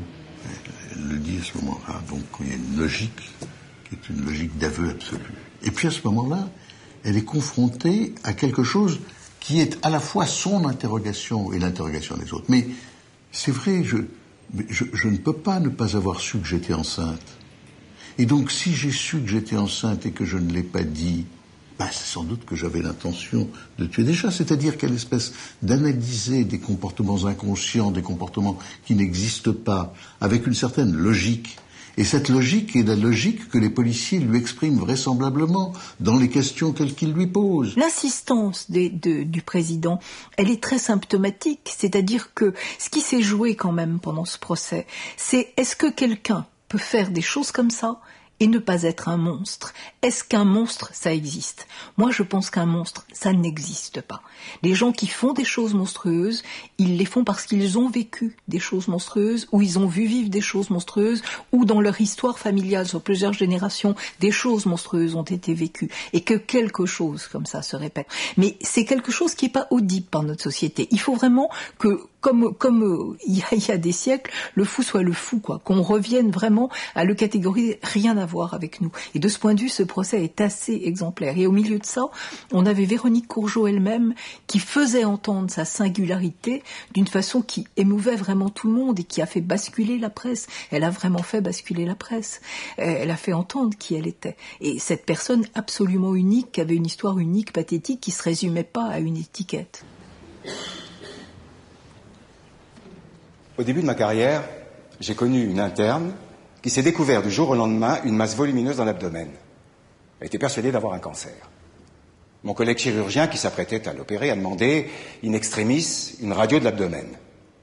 Eh bien, figurez-vous que c'est moi qui l'ai accouché dans la salle de radio. C'est comme ça que j'ai découvert le déni de grossesse. Et ça fait 30 ans que je m'y intéresse. Vous en rencontrez souvent ? On a tendance à ne pas prendre ça au sérieux, y compris chez les médecins. Mais savez-vous qu'une grossesse sur 500 fait l'objet d'un déni? La plupart se terminent par une IVG. Évidemment, derrière, à chaque fois, il y a une grossesse non désirée, contrariée. Et que se passe-t-il lorsque l'on franchit la limite légale de l'IVG? Si on se situe dans le 2e trimestre de la grossesse, il y a abandon après accouchement sous X. Mais jusque-là, on est dans le meilleur des cas, quand il n'y a pas infanticide. Et même là, il y a une gradation, si je puis dire. Un bébé incinéré, 2 autres congelés, vous avez vu pire? Oui, les dénis qui n'arrivent pas en place publique. Les femmes détruisent leurs enfants sans que personne ne le sache. Oui, je pense que c'est pire. Mais comprenons-nous bien, une femme qui se met en travail sans avoir su qu'elle était enceinte, ce n'est pas pour mettre au monde un enfant. C'est ce que n'a cessé de répéter Madame Courgeot. Une femme qui s'accroupit pour accoucher seule se met en dehors de l'espèce humaine. Professeur Nizan, pouvez-vous nous expliquer ces grossesses sur le plan physiologique? Est-ce qu'elles peuvent passer inaperçues? Quand une femme est enceinte, son utérus bascule vers l'avant. Mais il faut que la ceinture abdominale le laisse faire. Je veux dire, il faut que la femme ait le désir de montrer sa grossesse. Le cas échéant, l'utérus prend sa place au milieu des autres organes abdominaux. Regardez, une femme qui a un fibrome de 3 kilos, c'est-à-dire le poids d'un enfant à terme, eh bien ça ne se voit pas. Pardonnez ma question, professeur Nizan, mais qu'est-ce qui fait la différence entre un fibrome et un bébé? Si je puis me permettre, Monsieur le Président, cette question est fondamentale. Un enfant n'existe que lorsque sa mère a formulé à son égard une parole d'amour ou de détestation. Quand il n'y a pas de parole au cours de la grossesse, il n'y a pas de grossesse. Il ne suffit pas d'être enceinte pour attendre un enfant. Est-ce que l'accumulation de grossesses déniées est concevable? Quand on ne soigne pas ces femmes, elles ont tendance à recommencer. Et que pensez-vous d'un mari qui demande à son épouse si elle n'est pas enceinte et qui se contente de sa réponse, à savoir non? Vous savez, le déni de grossesse est contagieux. Il se propage à tout l'environnement familial. Et le mari est le plus mal placé. Toute la sexualité du couple fait l'objet d'un malentendu. Tout le reste est normal, mais là, il y a comme un bug. Monsieur Courgeot, vous avez pourtant déclaré que votre femme s'était épanouie après son hystérectomie de 2003, qu'elle semblait plus active dans les rapports sexuels. Oui, je la trouvais plus présente. Madame Courgeot, confirmez-vous ce que dit votre mari?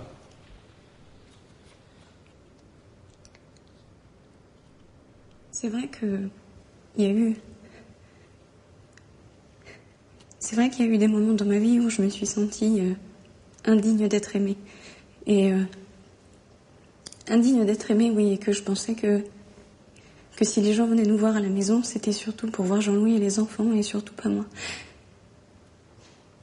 Et après l'hystérectomie, le fait d'être passé près de la mort, j'ai pris conscience de l'affection de ma famille plus fort que ça m'était jamais arrivé auparavant, dans le sens où j'ai vu Jean-Louis mort d'inquiétude pour moi, pleurer pour moi. J'ai vu mes enfants pleurer pour moi, mes amis pleurer pour moi. Et ça, c'était...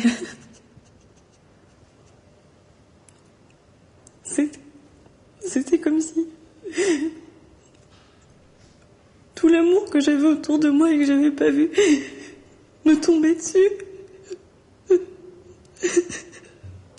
Et dans ce sens-là, excusez-moi. Et dans ce sens-là, c'était comme une renaissance, oui.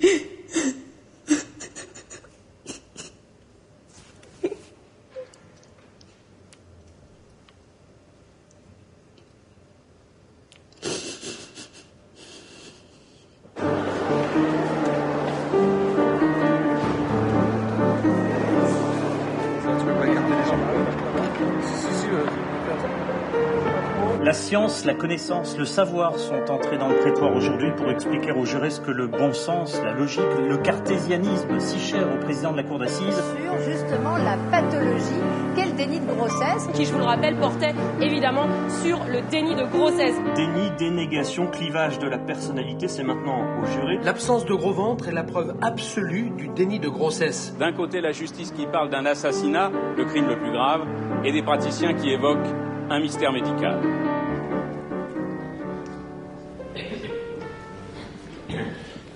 Pour moi, la question centrale n'a pas été posée. Quand on parle d'une conscience qui vient, puis repart, puis revient, c'est clair, on passe du déni à la dissimulation. On finit même par se demander si on ne cherche pas à faire endosser à l'accusé le modèle du déni comme stratégie de défense. Bon, Monsieur Bensoussan, vous insinuez que ma cliente n'est pas sincère? À la limite, ce n'est pas ça l'essentiel. Le plus grave, c'est qu'à force de vouloir plaquer un modèle, on lui enlève sa vérité. Maître Leclerc, veuillez vous rasseoir, je vous prie. Puisque, comme vous nous l'avez rappelé, docteur Bensoussan, vous avez suivi Véronique Courgeot depuis octobre 2007, dites-nous ce que vous pensez de sa personnalité. La concernant, le mot crucial, c'est clivage. Dans le quotidien, c'est une femme qui continue à préparer les repas, alors qu'elle est à quelques dizaines de centimètres des cadavres. Comme toutes les ménagères, elle va au congélateur de la façon la plus banale du monde, mais elle y va aussi exprès pour voir si les bébés sont là. Ça la glace d'horreur, mais ensuite ça passe et elle dîne avec ses enfants comme si de rien n'était. Professeur Bensoussan, l'une des psychanalystes nous a parlé d'un rêve récurrent de Véronique Courgeot. Durant son enfance, ma cliente a régulièrement rêvé qu'on lui plâtrait le sexe. J'aimerais vous entendre là-dessus. Oui, elle m'a parlé de ce rêve. Il révèle des difficultés sexuelles majeures. Mais de là à faire le lien avec cette affaire... Ah, décidément, vous jetez par-dessus bord tout ce qui s'est dit avant vous. Enfin, vous avez au moins admis la notion de clivage. Oui. Vous avez admis que le clivage peut faire d'elle une mère admirable d'un côté et une mère capable du pire de l'autre. Écoutez, maître Leclerc, quand j'entends dire partout qu'elle a été une mère admirable, je me dis qu'on emploie surtout ce terme par contraste avec la monstruosité de ses actes. Vous seriez donc le premier à dire ici qu'elle n'a pas été une mère exemplaire. Pour moi, c'était une bonne mère, mais n'en rajoutons pas. On ne va pas jouer avec les mots, professeur Bensoussan, mais diriez-vous qu'il y a eu préméditation ou non? Il y a eu, par intermittence, la pensée de l'issue fatale, mais j'ai fait état d'une altération de conscience. Une altération de conscience que vous évaluez comment? C'est une altération moyenne. Donc suffisante pour écarter la préméditation? Il n'y a pas eu de dessein élaboré de les tuer, Mais elle savait que ça allait mal finir. Je n'appellerais pas ça de la préméditation. Non, elle n'a pas voulu ce qui est arrivé. Merci, docteur Bensoussan.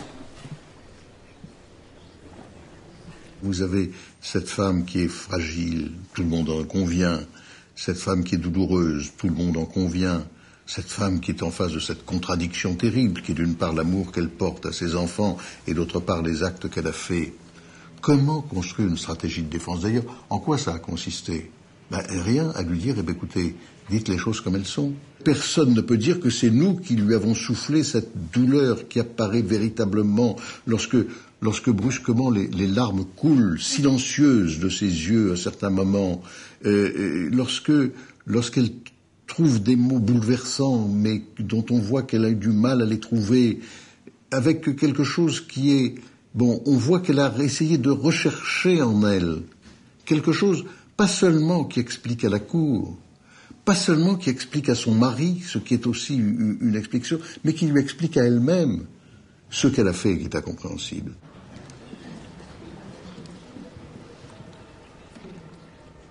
Les psychologues ont évoqué l'ambivalence du désir maternel, le rapport amour-haine. Avez-vous éprouvé des sentiments ambivalents à l'égard de vos enfants? Pour Jules et Nicolas, non, je crois pas. Vraiment. J'aime mes enfants. Vraiment. Sincèrement. Là, je peux vous répondre, c'est sans aucun doute. Je les aime tous les deux, et autant Nicolas que Jules, je les considère comme deux enfants avec deux personnalités différentes, mais c'est mes enfants. Et voilà, je les aime. Madame Lamiraux-Laudinet évoque vos déclarations. À partir du moment où je n'ai pas parlé de ma grossesse, il ne pouvait pas y avoir de bébé.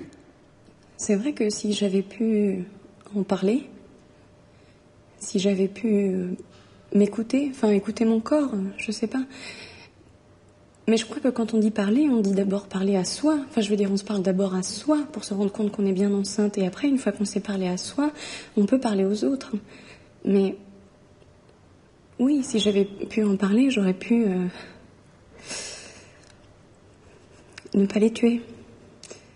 Donc, ce lien qui se crée par la parole entre la mère et le fœtus, s'il ne se crée pas, ça vient de qui?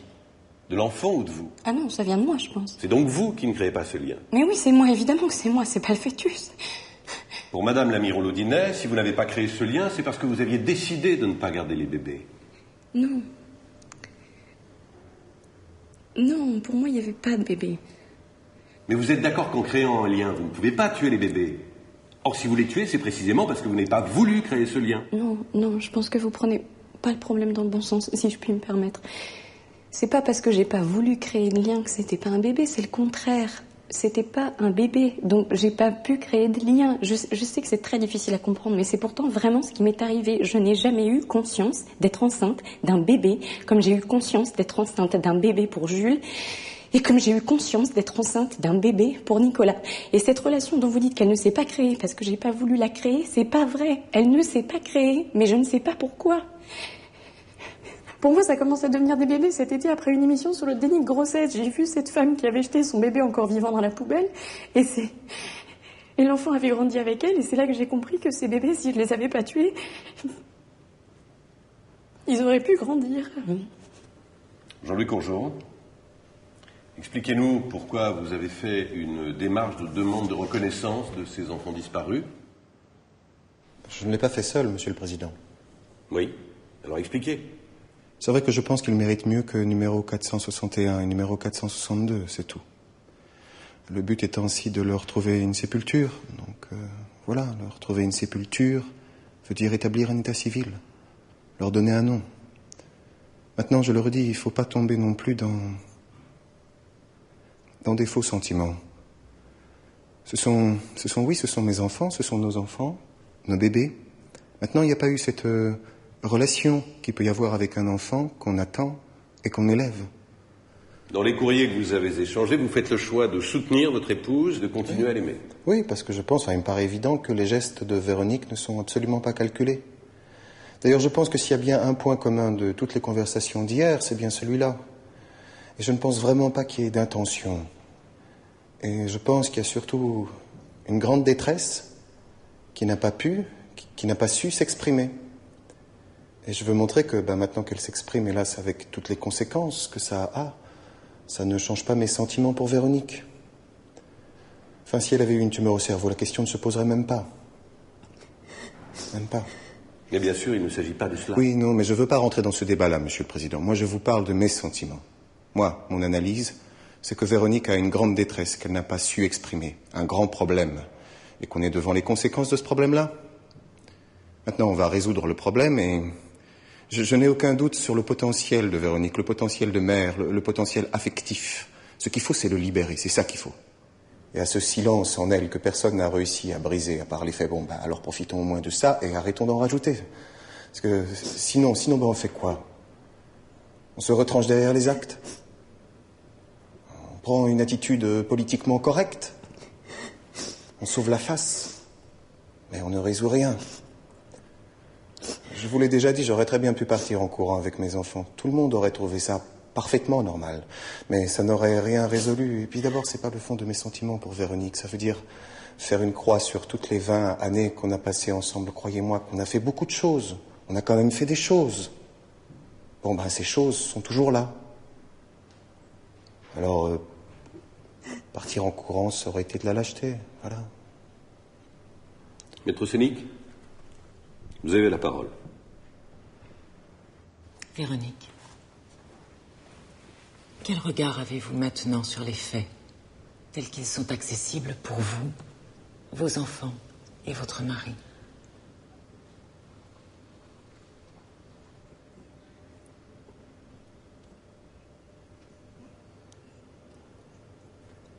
C'est difficile.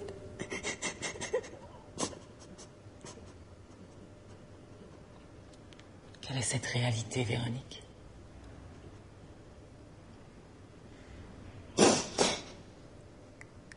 Que j'ai tué.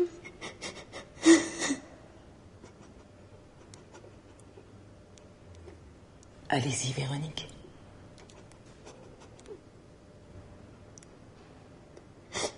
Que j'ai tué mes enfants. Oui. Aujourd'hui, Véronique, vous le savez. Oui, enfin, oui. Même si c'est difficile, mais oui. J'ai tué mes enfants.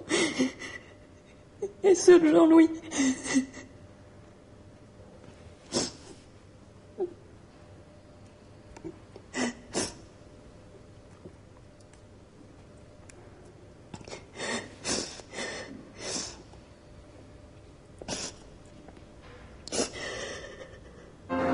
Je sais que j'ai tué mes enfants. Ce sont les derniers mots de Véronique Courgeot en larmes avant le début des plaidoiries. Face à elle, Jean-Louis Courgeot ne la lâche pas du regard, comme il le fait jour après jour depuis le début de ce procès. Les magistrats, le président de la cour d'assises et l'avocat général, eux, ont apparemment qu'un seul mot à la bouche, c'est infanticide. Alors quelle peine sera requise pour 3 assassinats? C'est la réponse que nous attendons en fin d'après-midi. Dans votre réflexion, mesdames et messieurs les jurés, je vous invite à revenir sur les paroles de l'accusé. J'ai su qu'il était mort quand il a cessé de crier, il ne respirait plus. Pour elle, il n'y a aucun doute. J'ai tué ces enfants. Je m'accordais tous les droits, y compris celui de leur donner la mort. Une seule chose est sûre. Véronique Courgeot ne veut absolument pas subir le même sort que sa mère. Et sa seule solution, c'est de ne pas avoir d'autres enfants. D'où ce refus catégorique de la maternité. Alors dans la presse, à la télévision, on a voulu faire de Véronique Courgeot un cas d'école de déni de grossesse. Mais Véronique Courgeot se savait enceinte. Elle a dissimulé ses grossesses à son entourage. Elle a décidé du sort de ses bébés. Elle les a tués. C'est difficile à dire, mais elle les a tués froidement. Elle les a fait disparaître, elle a caché les corps. Chaque fois, c'est une grossesse cachée. Ce n'est certainement pas un déni de grossesse, ni un déni de maternité, car elle savait que c'était des bébés. Si jamais elle a pensé que c'était des déchets, comme on nous l'a dit et répété, alors pourquoi ne pas les mettre directement à la poubelle? Je pense, mesdames et messieurs les jurés, qu'il s'agit là de faits d'une exceptionnelle gravité. Les tolérer serait insupportable. Par contre, j'aurais tendance à dire qu'il y a en faveur de Véronique Courgeot des circonstances atténuantes compte tenu de la structure de sa personnalité. Je ne vous dis donc qu'une chose, mesdames et messieurs les jurés, ne diabolisez pas Véronique Courgeot, mais de grâce, n'en faites pas une icône. Je vous demande une peine de 10 ans d'emprisonnement. Si on prend des responsabilités de mettre un enfant en vie, c'est pas notre enfant, mais on ne peut pas l'assassiner en lui cassant les os, en le mettant à la poubelle, en le mettant en congélateur. Et c'est désolant. Elle était parfaitement consciente, il y a eu meurtre. La réitération des faits 3 fois induit la préméditation. Véronique Courgeot encaisse la question et finit par dire: Il y a en moi plein de côtés absurdes. Alors évidemment, ça va être bien difficile de faire la part des choses pour les jurés. Demain, les 3 avocats de la défense vont tenter une dernière fois de donner un peu de hauteur à ce dossier pour obtenir... Alors je me dois de le dire. J'ai été particulièrement troublée que des experts aient pu dire que Véronique Courgeot a établi une stratégie de défense. Pensez-vous? Vous l'avez vue pendant 15 jours accrochée à la barre. Elle a une stratégie de défense, cette fille? Pensez-vous un seul instant cela?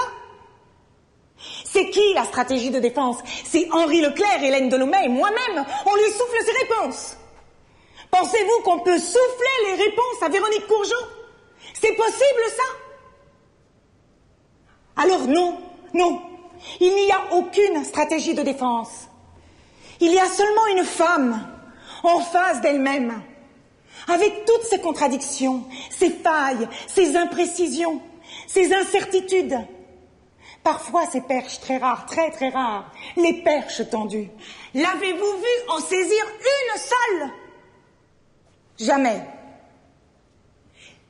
Véronique essaie juste de reconstituer ses blancs, avec ses mots maladroits, avec les bribes d'images qui lui restent. Et elle n'en a pas fini. Mais à vous de juger si elle pourra le faire en détention. Personnellement, je n'y crois pas. Et c'est pourtant la seule chose qu'elle doit faire. Sortir de la confusion, remettre de l'ordre, affronter sa réalité. Pour elle, pour son mari, pour ses enfants, mais aussi pour ses 3 bébés.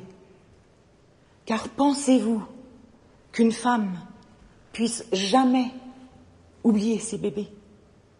On s'était imprégné d'elle et de son histoire et on se disait ce n'est pas possible, compte tenu de ce que nous connaissons d'elle, que cette femme soit condamnée à des années de prison. C'était inconcevable pour nous, absolument inconcevable. Je sais simplement que nous avons une femme qui aime ses enfants, qui tue ses bébés et qui est un être humain. Et là, nous sommes devant les insondables de la nature humaine et d'une certaine façon, bien sûr, il faut que la justice passe. Personne ne conteste que la justice doit passer dans une affaire pareille. Mais la justice, ça ne consiste pas seulement à compenser l'horreur du crime par une horreur de la peine.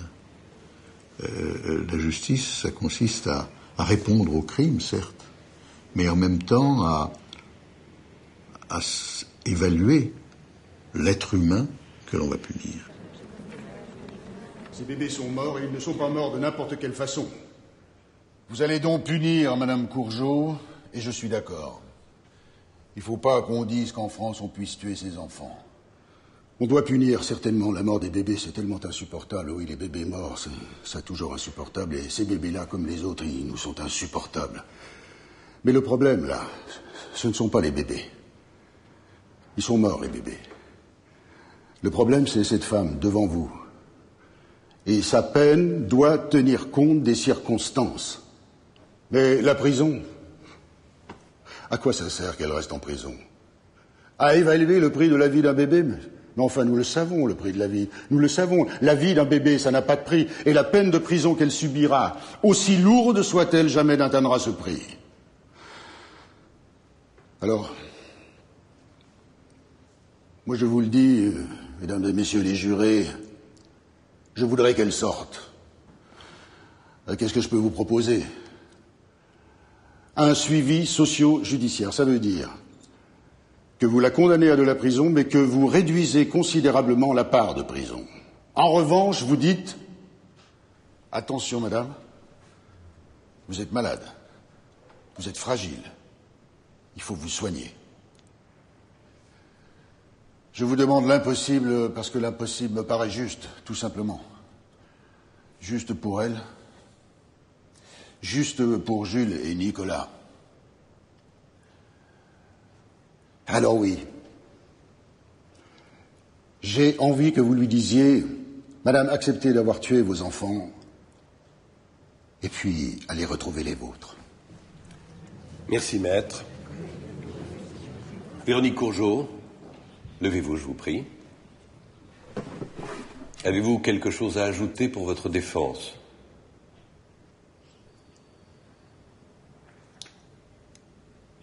Je voudrais dire que j'ai essayé de m'expliquer comme j'ai pu, que je sais que mes mots sont souvent pas à la hauteur. Voilà. Et je voudrais dire que j'ai conscience d'avoir tué nos enfants et que c'est des choses qui me resteront là tout le temps. Et voilà, c'est tout. L'audience est suspendue.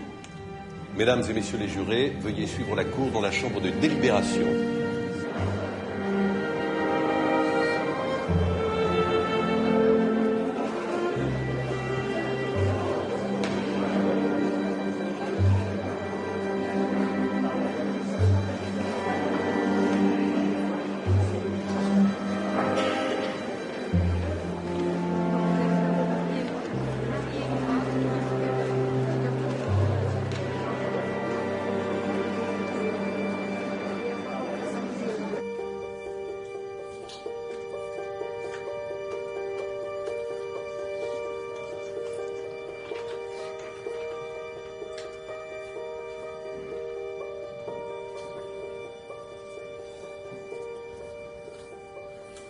On est entre 8 et 12 à ce moment-là déjà. On sait que 8 c'est bon, 10 ça va. 12 ça commence à être dur. Mais bon, on attend. Moi j'ai commencé à m'inquiéter, on va dire, pour la dernière heure. Où je commençais à me dire, c'est vrai, ça commence à être long là.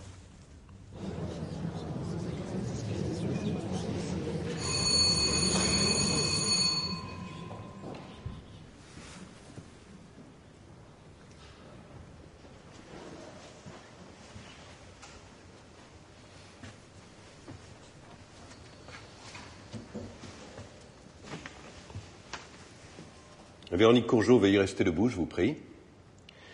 Voici les réponses aux questions posées et l'arrêt délibéré en commun.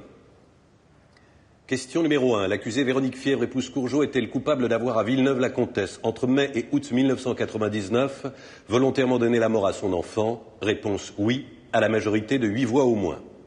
Question numéro 2. Le meurtre a-t-il été commis avec préméditation? Réponse non, à la majorité de 8 voix au moins. Question numéro 3. L'accusée Véronique Fièvre, épouse Courgeot, est-elle coupable d'avoir à Séoul, courant septembre-octobre 2002, volontairement donné la mort à Alexandre Courgeot? Réponse oui, à la majorité de 8 voix au moins. Question numéro 4. Le meurtre a-t-il été commis avec préméditation? Réponse oui, à la majorité de 8 voix au moins. Question numéro 5. L'accusée Véronique Fièvre, épouse Courgeot, est-elle coupable d'avoir à Séoul, courant novembre-décembre 2003, volontairement donné la mort à Thomas Courgeot? Réponse oui, à la majorité de 8 voix au moins. Question numéro 6. Le meurtre a-t-il été commis avec préméditation? Réponse oui, à la majorité de 8 voix au moins. En conséquence des réponses qui précèdent, la Cour et le jury réunis après avoir délibéré sans désemparer condamnent à la majorité absolue Véronique Fièvre, épouse Courgeot, à la peine de 8 ans d'emprisonnement. L'audience criminelle est levée.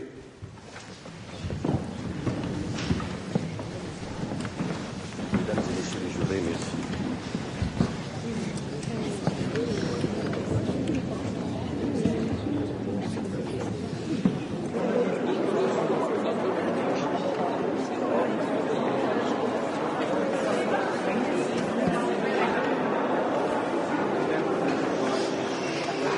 Avancez. Je viens de l'annoncer à mes enfants Et je peux vous assurer que il y a de la joie à la maison. C'est une peine qui va nous permettre de reconstruire, d'entrevoir le bout du tunnel.